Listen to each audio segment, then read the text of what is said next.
नमस्कार, पुढारी ऑनलाईन मध्ये मी आर्या तुमच्या सगळ्यांचं स्वागत करते. आणि आज आनंदाची गोष्ट म्हणजे ही आहे की आपल्या समोर कोण आहे हे तुम्हाला म्हणजे मला वेगळं सांगायची गरज नाहीये. VRCC Femina Miss India 2020 runner up जिचं नाव आहे मानिया सिंग, तिचं खूप खूप स्वागत करूया. खूप खूप स्वागत आहे. Thank you so much. खरं तर खूप सारे प्रश्न विचारायचे आहेत आपण, आणि तिचे मम्मी पप्पा पण आहेत आपल्या बरोबर. सो अपन स्टार्ट करूया. कैसे लग रहा है आपको? बहुत amazing and still I am not able to take it all this it's all together, but still I am really grateful that I've got this opportunity. So thank you so much, Miss India organization, and thank you so much to my parents, and thank you so much to you guys to show me इतना सारा प्यार, इतना सारा support. Thank you and हमेशा ऐसे ही रहेंगे. जी बिल्कुल. आपसे बहुत सारे सवाल करने हैं, लेकिन थोड़ा सा मम्मी पापा की ओर भी बढ़ेंगे हम लोग. मम्मी जी, कैसे लग रहा है आपको? मुझे बहुत अच्छा लगा. और बताइए. अब बताने का शब्द ही नहीं रहा. बहुत सारी बातें कर ली आपने. बहुत सारी. पापा जी, आपको कैसे लग रहा है? बहुत अच्छा लग रहा है, बहुत खुशी है, मैं तो बहुत खुश हूँ. जी बिल्कुल. अभी जैसे सभी को पता है कि आपके पापा एक रिक्शा ड्राइवर है. I am very much proud of you and your पापा ऑल्सो एंड मम्मी ऑल्सो. तो बाकी खबरें तो बहुत फैली है कि मिस इंडिया है, रनर अप है, उनके पापा जी रिक्शा ड्राइवर है. लेकिन इसके पीछे जो कहानी है आपकी, जो हमारी ऑडियंस जानना चाहते हैं, एक सीधी साधी घर में पली पड़ी लड़की और इतने बड़े मुकाम पे वो आई है, तो थोड़ा सा इसके बारे में हमें बताइए. देखिए, लाइफ कभी आसान नहीं होती. सिर्फ जब आप अगर जिंदगी में भी देखें तो अगर वो लाइन सीधी हो जाती है तो शायद डेथ हो जाती है, और जब ऊपर नीचे रहती है तो आदमी आप तब भी जिंदा रहता है. तो वही लाइफ है, और सपने हमेशा से ही ज्यादा देखनी चाहिए, अपनी इमेजिनेशन से पढ़कर देखनी चाहिए. और हर्डल्स आएंगी, मेरे लाइफ में भी आई, तो I say that life was hard on me but I was harder on my life. बिल्कुल बिल्कुल. और जैसे आपका कंपटीशन वहाँ पे चालू था, तो मुझे ये सुनना बहुत अच्छा लगेगा कि वहाँ पे जो क्वेश्चंस पूछे गए आपको, तो क्या वो क्वेश्चंस आप मुझे यहाँ बताना चाहोगे? आप देख सकते हैं 28 तारीख को कलर्स HD पे 12 बजे आएगा और जियो TV पे 5 बजे. तो जब आपको, क्योंकि अगर मैं यहाँ पे बता दूंगी तो आपके अंदर से वो सस्पेंस खत्म हो जाएगा. And I want you to see that how we performed, all three of us. So I hope you will get surprised by our answer, because सारी लड़कियां ही इक्वली बहुत टैलेंटेड थी, बहुत ज्यादा ही उनके अंदर बोलने की क्षमता थी, बहुत दिल से सबने बोला. और वो एक कंपटीशन नहीं था हम सब के लिए, हम एक परिवार ही थे. And I miss you girls. So sweet. अच्छा पापा जी. मुझे भरोसा था, मुझे भरोसा था, मैं शुरू से ही देख रहा हूँ. अच्छा. शुरू से ही जो मेहनत करी, 1 महीने से मेहनत करी, मिस इंडिया उत्तर प्रदेश से होके ही आगे गुजरी है. बिल्कुल. तभी से मुझे मालूम था कि एक क्राउन उसका है. क्या उसको हमेशा बोलता था, क्या एक क्राउन उसका है.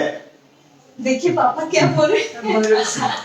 भरोसा. ये बात भरोसा था. बहुत बड़ी. मुझे मिस इंडिया ऑर्गेनाइजेशन के ऊपर भी भरोसा था की ये निकाल लेंगे.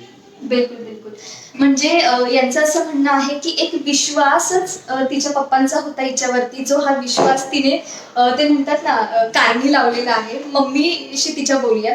मम्मी जी, मराठीमध्ये म्हणतात की एक आई आपल्या मुलीला चांगलं ओळखते, मतलब एक माँ अपने बेटी को बहुत अच्छी तरह से जानती है.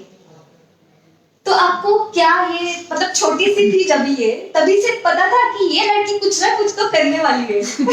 कैसे सपोर्ट किया आपने? वो तो अपने आप, उसको सपोर्ट तो मैंने किया, लेकिन 15 साल के बाद, क्योंकि वो मानती नहीं थी. मुझे एडेस में जाना है, मुझे मलाड जाना है, गोरेगांव, जो भी जहाँ होता था कंपटीशन वहां जाने के लिए रेडी.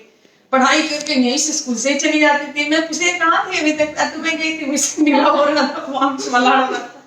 बोली ये क्या? नहीं मम्मी, मुझे मिस इंडिया बनना है, मिस इंडिया बनना है. बोली ठीक है, पढ़ाई, लेकिन मुझे पढ़ाई भी चाहिए, और जो आपका सपना हो भी आप पूरा करो. बचपन में ये कैसे थी? बचपन में सब बच्चे जैसे रहते हैं वैसे ही थी अभी. कोई कोई बहुत ज्यादा शरारतें करते हैं और सुनते ही नहीं है। नहीं, ये बचपन से एकदम साइलेंट था, शांत थी, जैसे लगती है उसका सपना पूरा हो गया बस। बहुत बहुत अच्छा। अभी जैसे मम्मी जी ने कहा कि बचपन से आप थोड़ा सा शांत हो, तो कैसे हम लोग ऐसे, अभी जैसे आप बोले तो थोड़ा सा पैसों के बारे में भी हम लोग इसमें थोड़ा सा ध्यान देते हैं, क्योंकि हमें ये पता है कि अगर कुछ कॉम्पिटिशन्स में पार्टिसिपेट करना हो तो पैसे देना भी उतना ही जरूरी होता है, कुछ फीस भरनी पड़ती है। तो आपके इसमें कुछ फीस वगैरह भरनी पड़ी थी आपको, या फिर मतलब फाइनेंशियल कैसे आपने ये सब हैंडल किया? देखिए, first of all Femina Miss India एक ऐसा देश का सबसे बड़ा प्लेटफॉर्म है, और मैं प्राउड करती हूँ कि मैं अभी इस फैमिली में हूँ, क्योंकि उन्होंने हर एक लड़की को अपॉर्चुनिटी दी है। उन्होंने पैसे से डिफरेंशिएट नहीं किया है, एंड वो पैसे नहीं लेती। हाँ, कंपटीशन में जाने के बाद आपको खुद पे स्पेंड करना पड़ता है। सिर्फ मैं 500 रुपये लेके गई थी कंपटीशन में, जब ऑन ग्राउंड हुआ था। पापा ने मेरे जेब में 500 रुपये रखे थे, और वो 500 रुपये आज भी है मेरे पास, क्योंकि मैं ज्यादा खर्च नहीं करती हूँ। और खाने से लेके रहने तक का हमें हमेशा, जैसे हम अपने घर में रहते हैं वैसे फेमिना मिस इंडिया ऑर्गेनाइजेशन ने मेरा ध्यान दिया, हम सबका ध्यान दिया। और जहाँ तक कपड़ों की बात है, हील्स की बात है, इयररिंग्स की बात है, मुझे सब Alicia ma'am, Natasha Suri ma'am, Anjali ma'am, इन लोगों ने हेल्प की थी। मेरे पास सिर्फ 3 से 4 कपड़े थे जो मैं स्टेज पे खड़ी होके पहन सकती थी, लेकिन वो मेरे साथ दौड़ी लोखंड वाला मार्केट में, बैंड्रा मार्केट में। दोनों बहनें अंजलि और अलीसिया मैम, जैसे कि आप जानती हैं, सुपर मॉडल हैं वो लोग, उन्होंने बहुत ज़्यादा मदद की मुझे कपड़े वगैरह को लेके। नताशा शूरी मैम ने मुझे मदद की। लास्ट दिन जब फिनाले था तो मैंने मम्मी पापा को कॉल नहीं किया था जानबूझ के, बिकॉज आई डिडंट वांटेड कि उनको ऐसे परेशान हो जाए कि मेरी लड़की, क्योंकि मैं चाहती थी कि जब मैं स्टेज पे अगर मैं क्राउन ला रही हूँ तो उनके लिए वो एक सरप्राइज हो। तो मैंने अलीसा मैम को बोला है कॉल करके लास्ट में कि मैम, घर पे तो कॉल नहीं किया है मैंने, मेरे लिए आप एक दूसरी माँ ही हो, आपसे एक बात बोलना चाहूँगी कि आज जो भी स्टेज पे परफॉर्म करूँगी दिल से करूँगी। तो उन्होंने बोला कि मान्या, स्टेज तुम्हारा है, तुम्हें कोई रोकेगा नहीं, बस जान लगा देना। क्या बात है। चलिए, अभी मुझे ये पूछना है कि मतलब ऑडियंस को, या फिर जो लड़कियां आपकी तरह बनना चाहती है, उनके लिए आप कुछ टिप्स देना चाहोगे क्या? क्योंकि आपने जब ये स्टार्ट किया तभी आपने किन चीजों पर ध्यान दिया? क्योंकि रैंप वॉक है, बोलना है, कम्युनिकेशन है, तो ऑब्वियसली कि आपको ट्रेनिंग भी अच्छी तरह से मिली ही होगी, बट आपने आपके हिसाब से वो क्या चीजों पर ध्यान दिया? मुझे ऐसा लगता है कि आपकी पर्सनालिटी सबसे ज्यादा उभर के आनी चाहिए, बट उसको आने के लिए आपको खुद को एक्सेप्ट करना पड़ेगा the way you are. Work on your language skill, trust me, doesn't matter which language you speak, Hindi और English. I won Miss India because of Hindi. So आप जैसे भी बात करो, बस दिल से बात करना, और ऐसे बात करो कि एक क्वीन बात कर रही है। तो हमेशा से अपने दिल में वो एक वेट लेके बोलना कि लोग सुने आपकी, क्योंकि जब आप बोलोगे लोग सुनेंगे। जसं यांनी सांगितलं की तुमच्यामध्ये कॉन्फिडन्स सुद्धा असला पाहिजे। एक शेवटचा प्रश्न आपण यांना विचारूया आणि आपण वाइंड अप करूया, कारण यांना पण निघायचं आहे।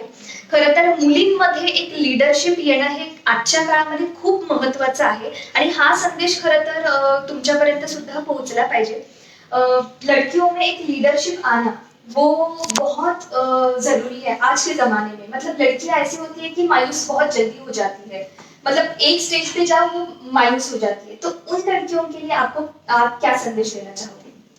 देखिए, आपके पास कोई नहीं आएगा, आप उदास हो जाओगे, आपका भविष्य आपके हाथों में ही है। So be the master of your own destiny, pick up yourself and dust yourself, and आगे बढ़ते जाओ, क्योंकि ये पहला स्टेप्स होगा मे बी, बट आखिरी नहीं। So move on. Thank you. बिल्कुल, thank you so much, thank you so much. Pudhari online मध्ये आपण इथेच थांबतोय। धन्यवाद।